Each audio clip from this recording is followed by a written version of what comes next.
سلام بچه ها، ما آمدیم با دومین ویدیو توی چنل آموزشات. الان شما دارید ویدیو رو میبینید، ویدیو قبلی آپلود شده که چجوری بازی جی تی رو سیو کنیم. حتما برید ویدیو قبلی رو هم ببینید.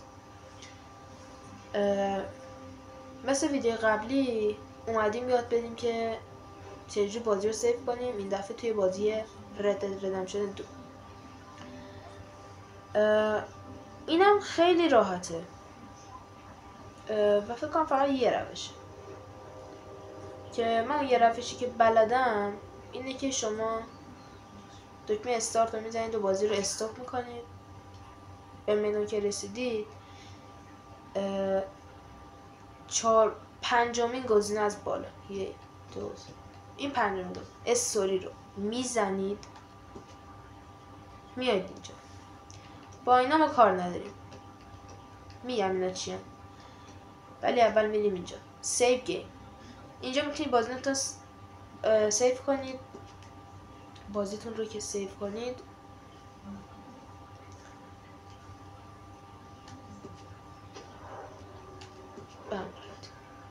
میزنید و سیو. حالا اگه خواستید سیو جدید داشته باشید و روی سیو قبلیتون سیو نزنید، یعنی سیو قبلیتون بمونه، خیلی راحت میتونید یکی از اینا رو همجور رندوم انتخاب کنید و سیو جدید داشته باشید. خب حالا این از سیومون. حالا ما بازی رو مثلا میگیم مثلا تا 50% پیش بردیم یا همون 30%، یهو بازی از اول میشه ولی ما سیو کردیم. خب بگیم آقا چیکار کنیم، ما سیو داریم ولی بازیمون از اول شده.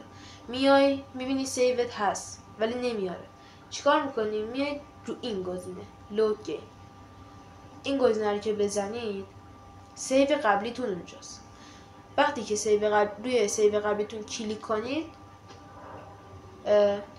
بازی از اونجایی که سیو کردید براتون میاد، ولی من الان بازی رو سیو کردم. حالا میریم سراغ بعدی.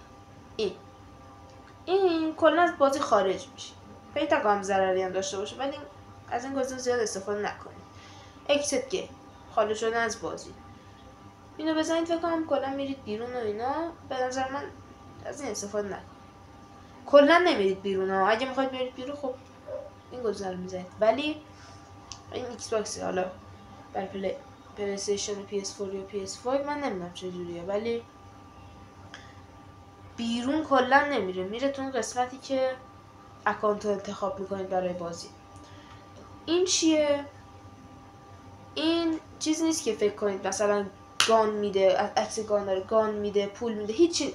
این نیو گیمه، یعنی بازیتون از دوباره شروع میشه. اگه یه مشکلی پیش اومده یا میخواید بازی رو از دوباره برید، خیلی راحت نیو گیم رو میزنید و بازیتون از دوباره شروع کنید. به همین راحتی ما میتونیم بازیمون رو سیو کنیم، لود کنیم، از بازی خارج بشیم و بازیمون رو از دوباره شروع کنیم.